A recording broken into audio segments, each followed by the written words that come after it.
senhores, bem-vindos a mais uma história do nosso extraordinário, magnífico, inigualável podcast Crime. Aqui quem vos fala é Detley. Sou uma curiosa que pesquisa, lê muito, escreve muito sobre crimes baseados em fatos reais, toda sexta-feira, 20 horas. Antes de mais nada, eu gostaria de agradecer aos comentários, aos likes, aos novos inscritos. Compartilhe com o papagaio periquito, com a vizinha, e ajudem o canal a continuar crescendo! No último podcast, falamos da empresa dos assassinos irmãos Gray, de sua fuga do asilo, da ideia de que eles eram intocáveis e até o funeral do Estado que os irmãos assassinos ganharam em Londres. Hoje falaremos da Conferência Lendária da Máfia. Churrasco com chefe de gangsters. Em novembro de 1957, as famílias mafiosas mais poderosas dos Estados Unidos se reuniram para um churrasco em Nova York. Mas não houve churrasco. A polícia invadiu a reunião dos mafiosos, a ação abalou o crime organizado e deixou o agente de serviço secreto mais proeminente do país em estado de choque. Eles chegaram silenciosamente em meio à garoa. A fileira de limusines reluzentes passou pela pequena cidade de Apalachim, no estado norte-americano de Nova York, em 14 de novembro de 1957, e parou na extensa fazenda do comerciante de cerveja Joseph Barbara. Dezenas de homens em ternos elegantes, muitos com os cabelos e barrigas barrigas grandes, cabelos grisalhos, entraram na enorme mansão. Oficialmente, foi planejado um churrasco e tudo indicava que seria uma noite aconchegante. Mas a sofisticada reunião de cavalheiros terminou antes de realmente começar. De repente, policiais invadiram o local. Os convidados pularam pelas janelas em pânico, fugiram pelas portas dos fundos, correram pelos cantos e arbustos, conseguiram entrar em seus carros e nos bosques próximos, mas a maioria deles foi muito lenta.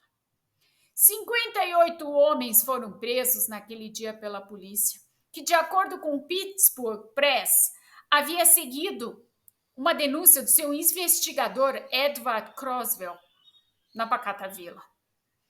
O que os policiais não sabiam na época? Eles tinham acabado de realizar o golpe do século. Até mesmo as primeiras verificações de rotina foram evidentes. A maioria dos presos tinha raízes italianas.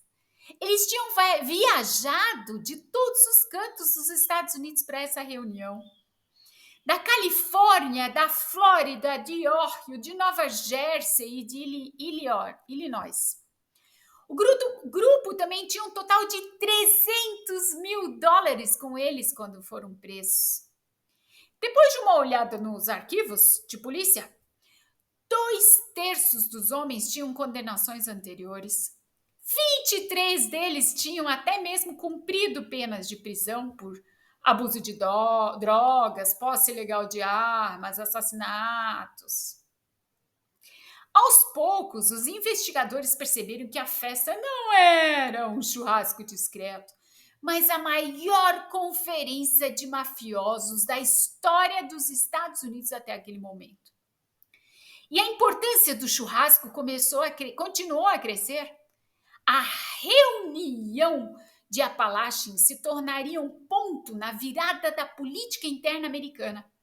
E, por fim, até mesmo anunciaria o fim de uma era única do crime organizado nos Estados Unidos.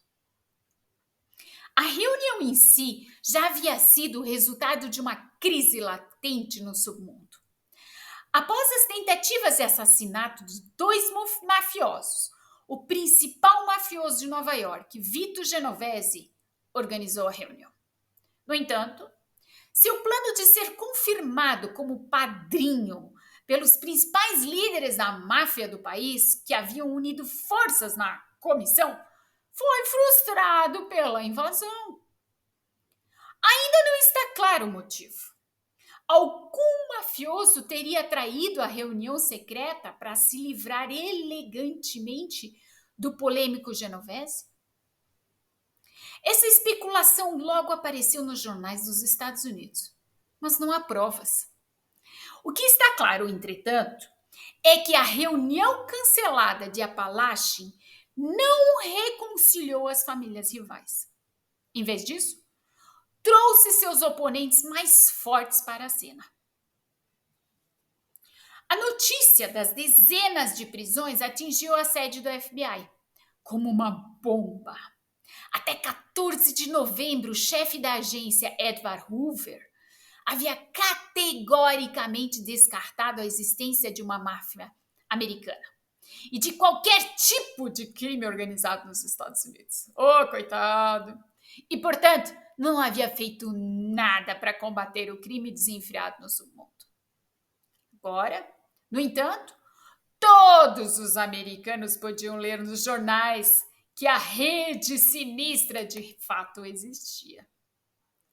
O glorioso FBI foi desonrado até os ossos. Em vez do esquadrão especial, um simples esquadrão da polícia de Nova York havia explodido a reunião. E pior ainda, enquanto a Polícia Federal monitorava supostos comunistas, o povo da máfia vinha minando a economia, a política, a administração da potência mundial por décadas. Mas agora, quando a visão de mundo de Hofer começou a vacilar, junto com sua reputação, o chefe do serviço secreto finalmente mudou de estratégia. A máfia dos Estados Unidos agora deveria ser erradicada, com todos os meios disponíveis e com tudo o que ele tinha à mão. 2 semanas após a reunião de Apalachin, Hoover proclamou o Programa Top Hoodlum para combater a máfia. Durante 2 anos, seu pessoal coletou todas as informações disponíveis sobre o inimigo, ainda em grande parte desconhecido. Seguiram-se escutas telefônicas, vigilância secreta, até que Hofer tivesse reduzido o novo inimigo do Estado. A rede, com o nome italiano de La Cosa Nostra, nossa causa, estava agora sendo pesquisada por investigadores em todos os estados federais. Em 1960, eles haviam compilado um dossiê de 843 páginas com informações sobre centenas de mafiosos. Um enorme catálogo de pessoas procuradas que serviria de base para investigações bem-sucedidas. E elas não demoraram a chegar, não. Apenas 6 meses após a reunião de Apalachin, o organizador-chefe, Vito Genovese, e 19 cúmplices foram acusados de vários crimes e condenados a anos de prisão. Genovese nunca mais deixaria a prisão. Começou a cumprir a sua pena de 15 anos em 1959 e morreu atrás das grades 10 anos depois. No entanto, logo ficou claro que os investigadores do FBI não haviam eliminado de forma alguma toda a rede com o chefe da gangue. Alguns dos participantes da reunião de Apalachin haviam escapado da polícia, enquanto outros chefes da máfia nem sequer haviam aparecido. Por exemplo, o influente gangster Charles Luciano, por exemplo. Ele havia evitado a reunião, assim como os mentores Meyer Lansky, Frank Costello e Joseph Stacher. Ainda mais incômodo para a polícia. Um tribunal de recursos anulou quase todas as condenações contra os participantes da reunião de Apalachim devido à falta de provas. As autoridades dos Estados Unidos estavam fartas. Em 1961, o ministro da Justiça, de Robert Kennedy, criou um departamento separado para crime organizado e gangsterismo em seu departamento, e já em 1963, o primeiro mafioso importante, Joseph Valachi, testemunhou perante um comitê do Senado dos Estados Unidos. Uma sensação! A máfia ainda tinha metrópoles inteiras como Chicago, como já contamos aqui, firmemente em seu controle. Mas o número de investigadores bem-sucedidos do FBI logo aumentaria, atingindo seu auge na década de 1980. Em 1983, os investigadores especiais da recém-formada Task Force on Organized Crime deram seu grande golpe. Durante 19 meses, os criminologistas investigaram, espionaram e analisaram. No final, milhares e milhares de conversas gravadas e inúmeros arquivos foram coletados. E, de acordo com a FBI, cerca de 100 membros da máfia haviam quebrado o famoso código do silêncio conhecido como Omertá. Vários gangsters falaram sobre os truques dos seus chefes. E o ex-mafioso Joseph Bonanno escreveu páginas e páginas do conhecimento detalhado sobre a máfia dos Estados Unidos em suas memórias de 1983.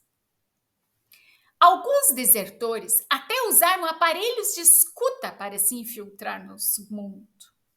As consequências foram enormes. Os investigadores já haviam desarticulado a lendária Conexão da Pizza em 1984 e mais tarde levaram a julgamento 22 mentores da rede de heroína. Outros 100 mafiosos compareceram a vários tribunais dos Estados Unidos. E em 1985, os 5 mais importantes deles em Nova York, no Caso dos Casos, como a revista Time chamou o julgamento. Os líderes das 5 famílias mais poderosas tiveram que responder por suas ações. E todos receberam sentenças de prisões de décadas. Os soldados da máfia, 20 mil homens, de acordo com o FBI, ficaram, então, sem um líder. 3 décadas após a reunião de Apalachim, o sindicato havia perdido muito do seu antigo poder. Sucesso espetacular do FBI! Um sucesso bem tardio para quem acreditava que nem existia gangster nos Estados Unidos, né?